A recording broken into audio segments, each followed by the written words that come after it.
Hi, everybody. This is Brooke with Conversations with Brooke. And we are going to talk about money. Money, money, money. So, specifically, we're going to talk about tithing. And we're going to talk about being on state assistance. And we're going to talk about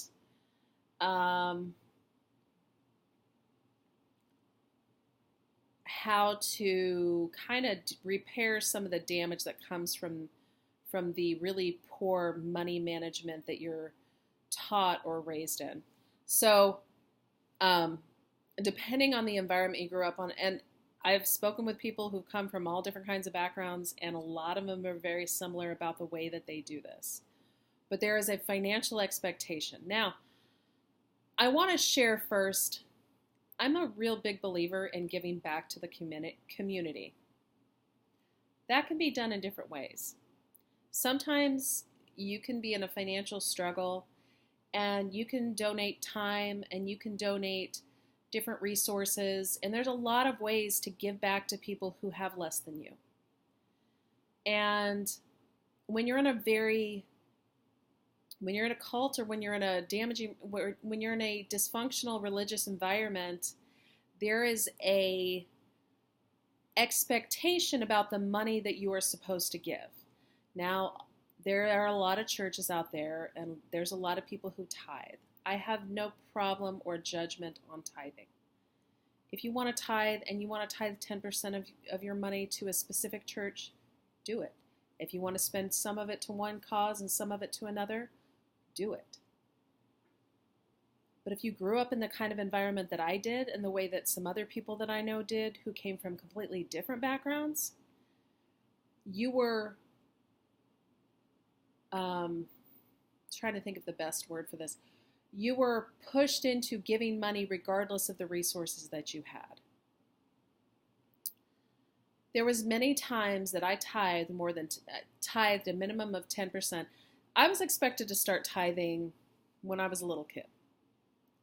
So my grandparents used to send me money, and every time I got a check in, I had to give 10% of it, all the way from the age of my grandparents sent me money as a child as far back as I can remember. I remember my parents, I don't even know why. I remember my parents giving me a check that they had given me, or maybe it's just because I opened the card. I don't know, and they knew they couldn't take it away right away. But even when I was as young as 7 years old. So that was something that they always did. And as we got older, they continued to do that. I had an aunt who used to always send us money. There was a while, it was like $1 for every birthday or something like that. And we were always expected to tithe that money from the moment that we joined the church. So it can be a decent habit in some ways. Some faiths don't just make you tithe, they actually make you donate. There's a specific amount you're supposed to give depending on your ranking. And it can be actually very high. But then you're not just expected to tithe 10%. All of them, you're not just expected to tithe 10%. You're also expected to give your time. And sometimes you're expected to give above and beyond that, depending on particular causes that may come up.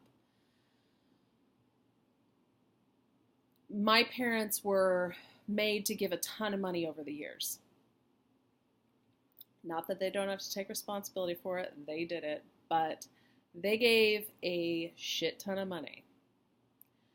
I was made to give money for a very long time. I was a struggling single mother through years and years of it. And if I got a birthday check, or I got this or I got that, I would get a phone call from the minister of our church to say, "Where's the money?"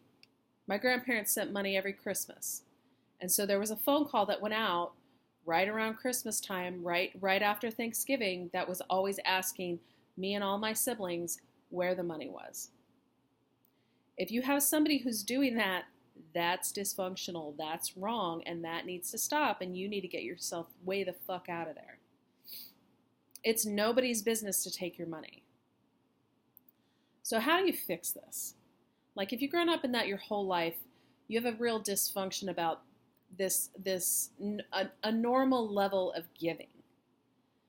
And I don't have a problem with the 10% thing, but if you want to give 10%, it's your choice who you give that to. It's your choice to give it to a church or something that means something to you. You can give it to breast cancer awareness. You can give it to suicide prevention. You could give it to a million different other causes.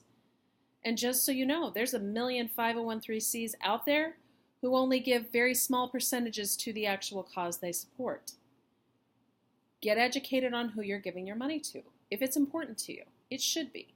Your money matters. It should be important who you're giving to.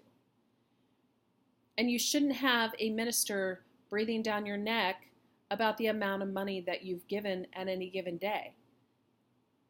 And you should have enough of a connection with your inner self and God and what that means to you, that you're not giving what you don't feel is right. That you give everything that you know. And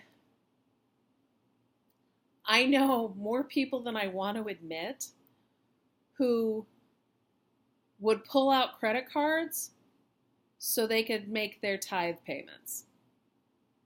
Or I can't tell you how many times I could barely buy groceries, but I was always sending several $100s of tithe to the church.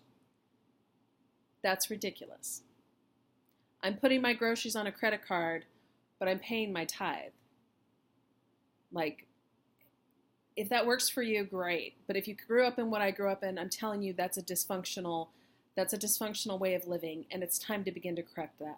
So one of the things that you need to begin to do is educate yourself about money, but also change your thoughts about money and finances, because a lot of us have grown up with dysfunctional ideas about money, different ideas that money is evil. Money's not evil. I know a lot of amazing people who have a lot of money, and I know a lot of amazing people who have no money, and the money has nothing to do with it. Money is just a tool. Money is a tool like food. You can abuse it, or you can use it to fuel you to do amazing things. There's people who have more money and they just give more, and there's people who have more money and they do shitty things. Money just enhances what's already there, just like food and everything else. But a lot of these groups will use you for your money. So it's time for you to take that power back. That is your power. It is a form of it. And it's not about manipulating it. It's about having a really good relationship with it and understanding it and understand knowledge about it and understanding how to create it. You know, in my program, I teach people about having a good relationship with money. I also teach them how to manage their finances in a way that makes sense.